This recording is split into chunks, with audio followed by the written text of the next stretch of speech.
Thank you very much. It's a real honor for me to be here because, like most of you, I am a Tea Party activist. That's what I am politically. I got in the movement in 2009, probably for the same reasons you guys did. I think our country is very close to not being as we know it much longer. So in 2009, April, I went to my first Tea Party rally and then just got more vocal. I was very outspoken as it was, but I became emboldened by the possibility of what I saw at my first rally.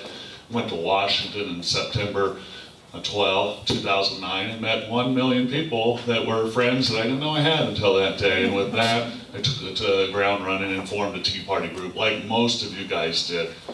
There was no manual in the Tea Party. I didn't know what to do or how to do it. I just went on my gut instincts, and that was for me to go to Washington as often as I could and meet my friends in Friends being conservative organization. I knew the problems that we face by and large are from Washington. They're created by politicians, but there's also good allies there. Among them, Freedom Works, Americans for Prosperity, the Club for Growth. I reached out to them and got in contact and became friends and got to know their staff. I thought that might be important one day in Indiana. I can bring it back to Indiana and hopefully they can help us in knowledge and training. Really not resources at that time, but just know-how. Little did I know at that time it was going to be very pivotal and important in what we did in 2012, May 8th. In 2010, Indiana had a U.S. Senate race. Our Democrat, Senator Evan Bayh, announced his retirement, and then that opened that seat up for whoever wanted to run. We had 5 candidates that were Republicans.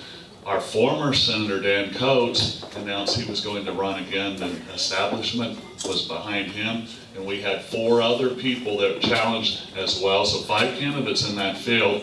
2 of them were actually Tea Party people, but the Tea Party as a whole split their vote 4 ways, and Senator Coates won our primary with 39% of the vote and went on to win the election.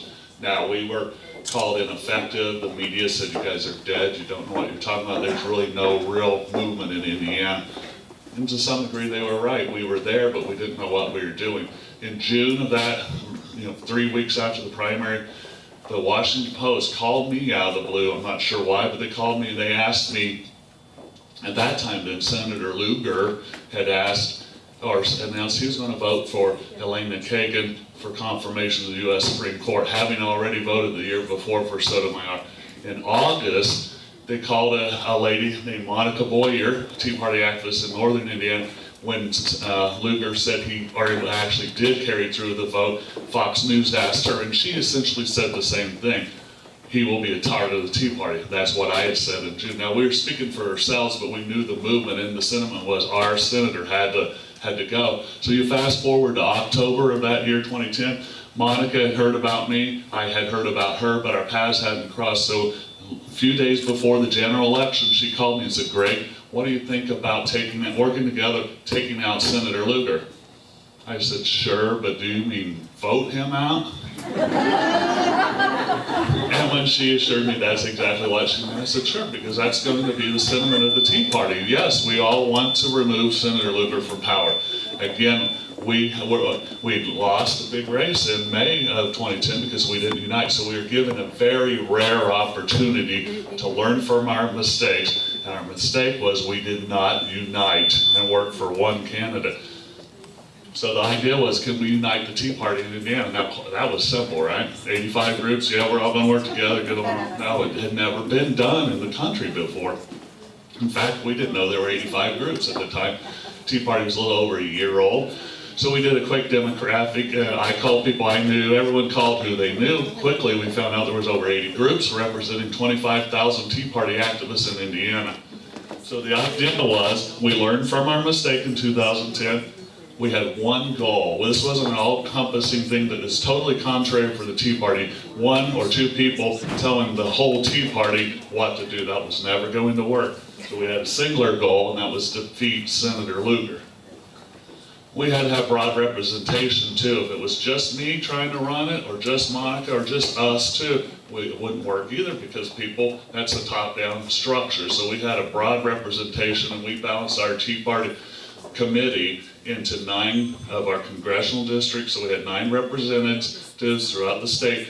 And in my District 5, I had 12 Tea Party groups in that district. So it was my job to work with them, keep them on board, keep their eye on the prize, and that was defeat Lugar.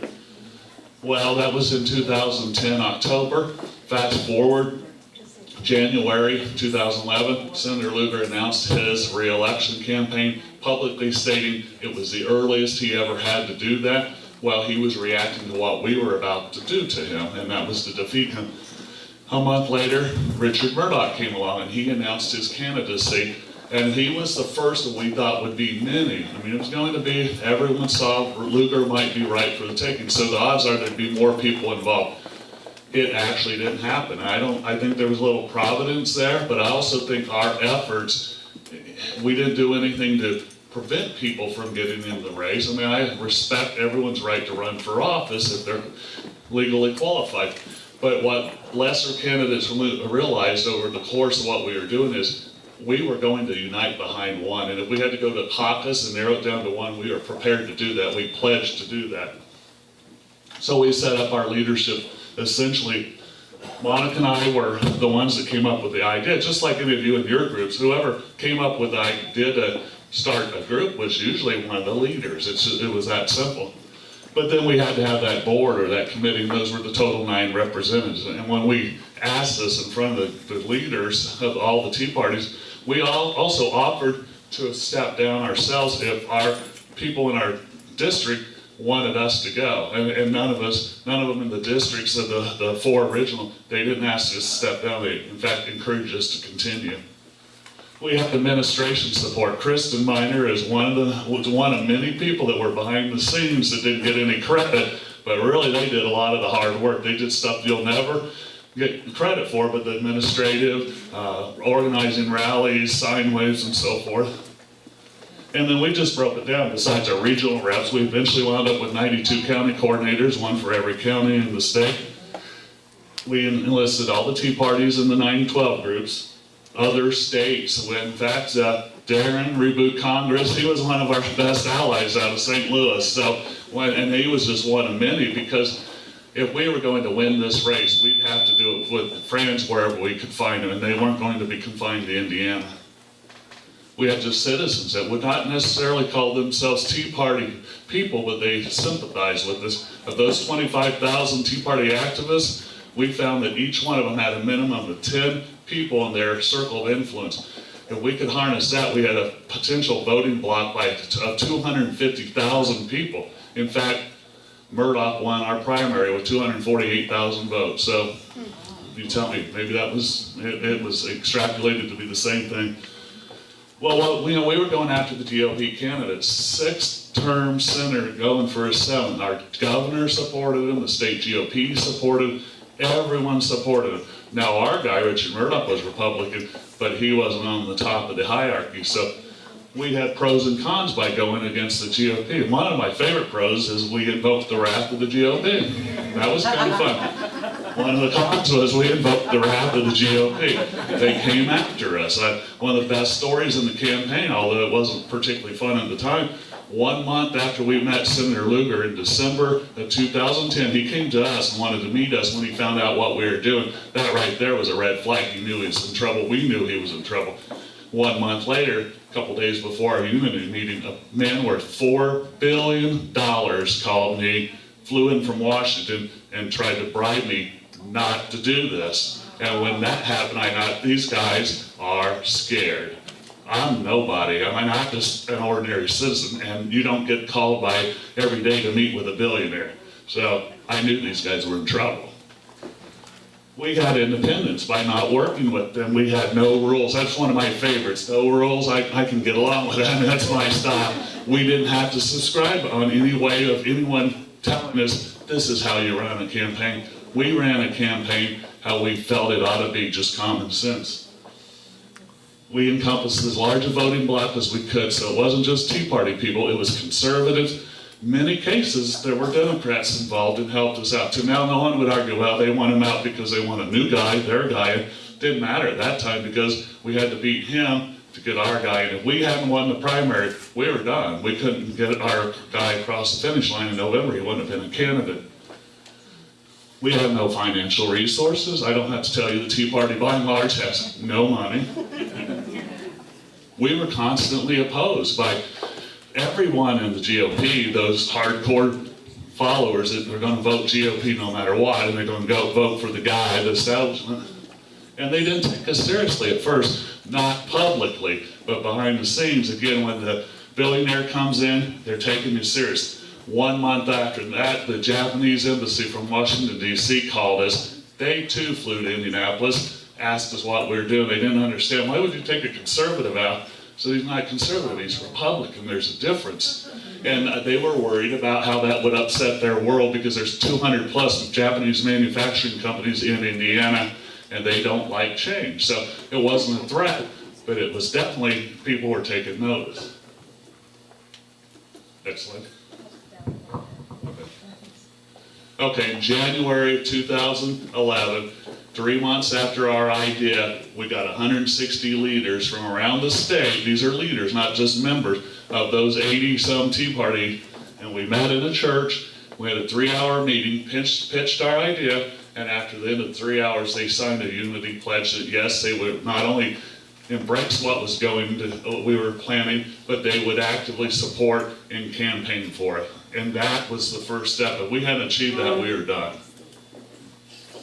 The night of the primary, we had a lot of friends, we had personalities, we had egos, we had detractors. The guy on the right that I'm shaking his hand, Harley guy, he makes me look small. That guy you wouldn't have thought was conservative. He became one of my best friends and best allies in it.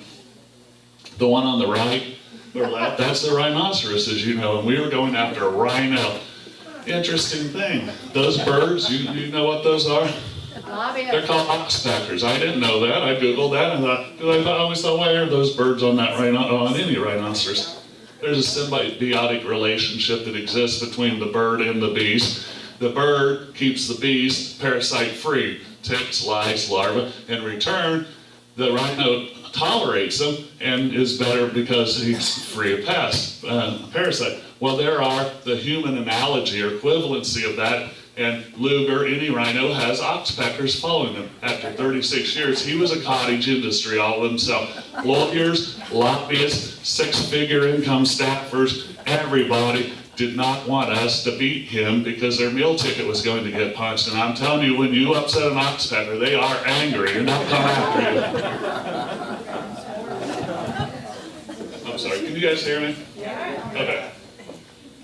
We had to keep our eye on the prize, and that to continue forward on what we were doing, and 18 months was a long campaign, but we had to do that to get the momentum going and to beat him. We couldn't just do it in 6 months or a year, which most campaigns typically will go. Murdoch was a little over a year. So our ultimate goal was to retake the country, claim it back, but to do it we had to beat the GOP, and that was Luger. In September last year, we maintained that unity by and large throughout what going on in a year. We had a convention. It was supposed to be a straw poll or a caucus. Nobody else came forward. That was a blessing, but again, I think we kept some of that from happening. So we had a convention, straw poll, and a vote to 96-1. Richard Murdoch won over Luger. I think the one vote guy made a mistake and checked the wrong box, but that was the delegates, right, or the district reps, all 9 of them, and that was Richard Murdoch accepting not only the winning the straw poll, but our endorsement of Hoosiers for Conservative Senate, which gave tacit endorsement of the Tea Party as a whole being behind it. And with that, we kicked in our fall campaign. Seriously, then began campaign mode. Most campaigns, and Richard was no different, they had a pretty much traditional campaign. Campaign manager, communication director, grassroots coordinators, which you're seeing more and more of that in most campaigns. They had regional reps and they had county coordinators. But what we did, we had that and then more, really, because our grassroots were, on average, 60 Tea Parties held with us through the whole process. So we never got less than 60 people, or groups. We had, of those 25,000 potential activists, we found we had about 10,000 that were actually doing the work and staying with the process from the from day one and through the primary. We also had an 800-pound gorilla called Freedom Works. We reached out to them, we solicited their help. They watched us, and when we had our straw poll, they saw we stayed united for nearly a year. 3 weeks later, they came in and endorsed Richard Murdoch, and they provided us $600,000 in get out the vote material to wage a ground war. Couple signs. The one on the left is a Retire Luger, one of my favorites. That was a Freedom Works sign. The one on the right was one of Murdoch's campaign signs from their campaign. But if you look to the left, he had the traditional phone bank systems that usually are site specific. You have to go in, make the phone calls. Nothing wrong with that. But ours was even better because you could do that out of the comfort of your own home, on your own time. Some people need encouragement, and group settings are fun. We could arrange those too. But if I wanted to come home after beating up on them all day, I still could make 100 calls or so. They made 100,000 calls. We combined with Freedom Works made over 300,000. They had yard signs, 30,000. We had 20,000. They went door to door. We went door to door with GPS systems, walking maps, smartphones. I could pull up my smartphone. I could go to any door that was a Republican super voter. I knew where they were. I knew how to get there. I don't know how many volunteers they had, but we had a potential army of well over 20,000. We had, as I said, actively involved 10,000.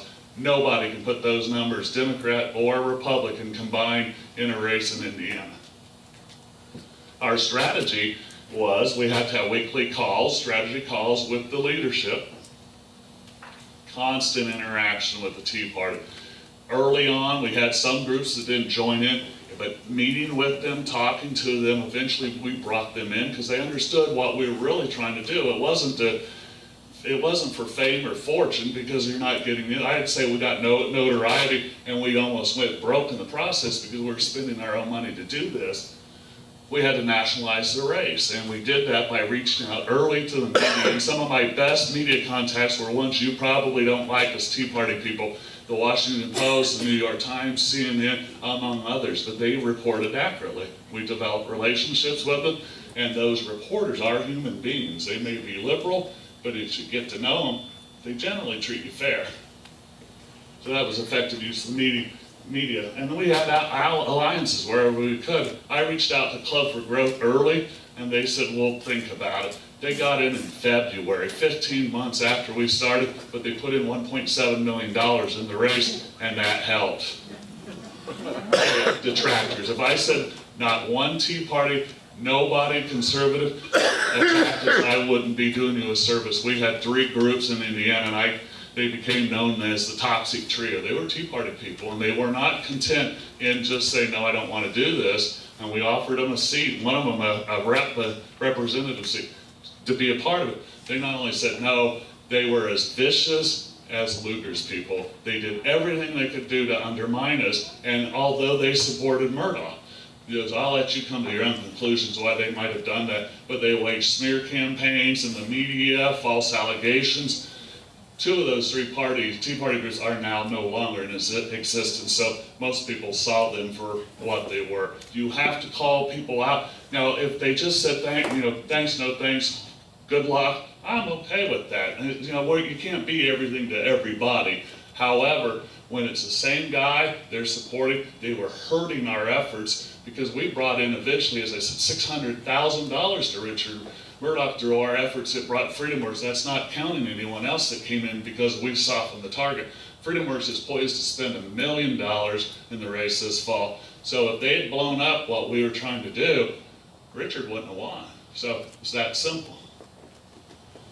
Another thing, you have to recognize the talents of everyone that wanted to get involved, to keep 60+ groups on it and believing in what you said, plus utilizing them. You had to decide find out what their talents were. Everyone has weaknesses, everyone has strengths. So we utilized that, assigned roles to people, and let them work. And they bought into what we were trying to do. They took ownership, and they became very good allies to the cause. In fact, one of them took 6 months to get his group of 600 on board. He said, Greg, I didn't like you. He said, but honestly, I didn't know you. I hadn't met you. I hadn't given you the benefit of the doubt. He said, you shave your head. I thought you were a Union thug. And he's become a wonderful dear friend, and he remains to be. And he said, I just had lunch with him a couple weeks ago, he said, I just didn't believe that working together. I thought we should just work alone. But the odds of 60, 80 Tea Party group looking at that point down there, and that point's May 8, 2012, all wanting to beat Lugar, but all going it alone, that we would all arrive at the same place at the same time with the same result, were slim to none. We had to coordinate and cooperate to work collectively together. Our secret was we united. This is what we had when we did this. On the left was some of our early support. On the right, that was some of the late support. They all helped. But none of them would have got in the race if we hadn't softened the target. By and large, we were alone for almost a year before anybody helped us. And so who won the race? The Tea Party won the race. And when we were doing this, it became apparent to me that we're taking on a big endeavor. And if we were to win, or if we were successful, it wouldn't be Greg Fettig beat Lugar. It wouldn't be Monica Boyer. In fact, it wasn't going to be Hoosiers for Conservative Senate, and it wasn't going to be the Indiana Tea Party beat Senator Lugar. You know what the headlines were when we won? The Tea Party beat Senator Lugar.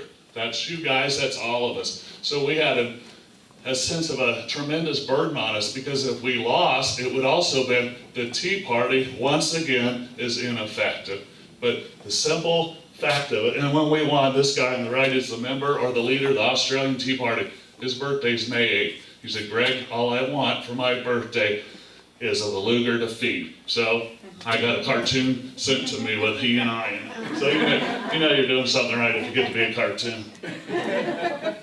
Some of the people that we did, when we had all that media attention, the three that I mentioned, that was part of what they did not like. They did not like the attention. But I'm telling you, you have to talk to the media, and then early on I knew I had to, but I wasn't that comfortable with it. And at times you were out there, you're the point person, so you do get attacked. You get people coming after you, threats, the smears, but you have to step out of your comfort zone, and people can do that. I wasn't the only media person or talk to the media. Groups all around the state were getting interviews and exposés, so that was important, and it shouldn't have been an envy situation. It should have been welcomed, and most people did. A few didn't like it. Those are just a few of the headlines we had. If you Google what we did, there's hundreds of thousands of references. And again, it was always the Tea Party. It wasn't me, it wasn't Indiana, it was the Tea Party. That was nice. On the right, that's a Freedom Works staffer with us the night of the victory. To say he's happy would be an understatement. Had a wealth of information in 18 months, enough to write a book, and in fact I did. And there in the middle, that was in November last year, when Michigan Patriots took our model, implemented, united 55 Tea Party groups, and got a candidate. Now, they weren't successful. The candidate withdrew 2 weeks before their primary through his support to another candidate who lost.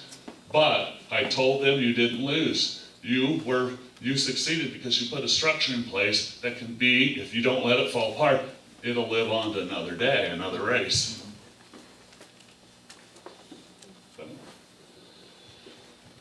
What we did and how we did it and what you can do in Missouri is simple. If you unite, you'll make history. And we did. We pulled off one of the biggest modern day political upsets in the United States history. The world will listen. Not only did Australia call me, the former Soviet Republic of Georgia, Israel, people in Turkey, around the world, they sent congratulations. They were watching. They were watching what we're doing. There's an international Tea Party movement, and they took their inspiration from us. Hold strong, work together, and you can change the world. One of the things we did real quick, and I'm going to go through this real quick for time's sake. Are there any people that use Twitter? Quite a few. As I said, one of our best allies was Darren from St. Louis. He helped us. We had a lot of people come in tweeting for us, getting our message out.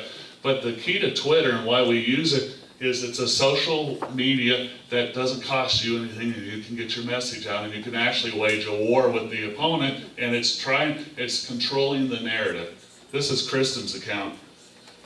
She's at Julia Ward Howe, who, if you know your history, Julia Ward wrote The Battle in the Republic. She has 939 followers.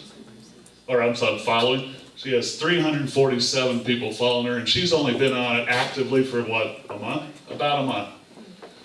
So it's basically typing in a box. You have 140 characters. Can you do a tweet right now? Okay, I'm sorry, we don't have internet here. But what we do, like 347 people is following her. I have about 600 or something. If I send out a tweet right now, I might say, in St. Louis with a room full of patriots plotting the course to save America, then I'm going to send that out. Now, if I send it out like that, that's not a very good tweet, but 600 people might see it, and if they retweet it to their followers, you don't know how many they have. Some might have thousands and thousands. So it has the exponential effect of growing and getting our message out. That's important. That's one of the ways Darren knew about what we were doing in Indiana. He was following us on Twitter. If you have to put a hashtag on your tweet, and I might ask Darren or somebody in this room afterwards to be the point person, the Twitter person, to teach you guys how to do it. Our best person in Indiana is 75 years old, woman that's housebound. She cannot do anything to help the campaign except tweet. She tweets all day long. But a hashtag is simply a pound sign, and the things we did, we had hashtag retire Luger. So if you're following that, you can trend down, and whoever's following retire Luger. That picked up steam with our campaign. Another one was hashtag IN for Indiana Sin, S-E-N for sin. You could do hashtag MO Sin and start following those, and there's thousands and thousands of people doing. The biggest one for conservatives is TCOT, top conservatives on Twitter. You follow that, you post, you might post today, I'm here learning about how to take a campaign and defeat whoever you want to put in there, and put the hashtags in and send it, and it's going to be seen by other people. All of a sudden people say, I like what they're doing in Missouri or Indiana, and they'll jump on board. So we actually outnumbered Lugar's people eventually by about a 10-to-1 margin, where early on he had campaign and staffers, which actually is illegal, tweeting for him, and they were beating us up on the message. When we got done, we outnumbered them to the point that they just quieted down. One of my best tactics on Twitter during the campaign, as we were nearing the primary, I said many times every night, tonight I'm in Benton County, and this one was my favorite, putting 10 yard signs for every windmill in honor of Lugar's false fallacy of wind power being a viable energy resource. And then they tweet back, you're an idiot, there's no one in Benton County, why would you go there? I said, yes, I am an idiot, and tweet that back. The next day I'd say I'm in Ohio County, get maybe population 5,000. They said, you're an idiot, no one's down there. Well, I did that for about 5 nights. Then the word got out that they were sending their people and resources to those counties because we were never there. We were in the counties that mattered, and we won. We won 90 of the 92 counties. And the 2 that we didn't win, we only lost by 4 points. So we were sending them on a wild goose chase. So not only was that smart, it was a lot of fun. If you're on Twitter, then once you get on there, you ought to have a deck, like TweetDad, so forth, and then you can follow these hashtags, and it'll make sense. Just get on it, try it. Trust me, if I can do it, anybody can do it. But that's how we won, is we set aside any territorialism, I don't think I like that guy in that group over there. And we united and we won. Now, a funny thing that's happening, actually it's common sense, you would expect this, we got to like one another by and large. We have picnics together, we eat lunch. I'm being invited, as are others, with this group over here says, you're an expert on whatever, Gin to 21. So that leader goes to that group and talks, and vice versa. Indiana's network is strong, and after this race, it'll live on to another one. And if Indiana can do it, and they did. Wisconsin did it, they won. Went to Texas, they won, and I'm going to argue, and my contention is the spotlight's on Missouri. What can Missouri do? Show me what you can do.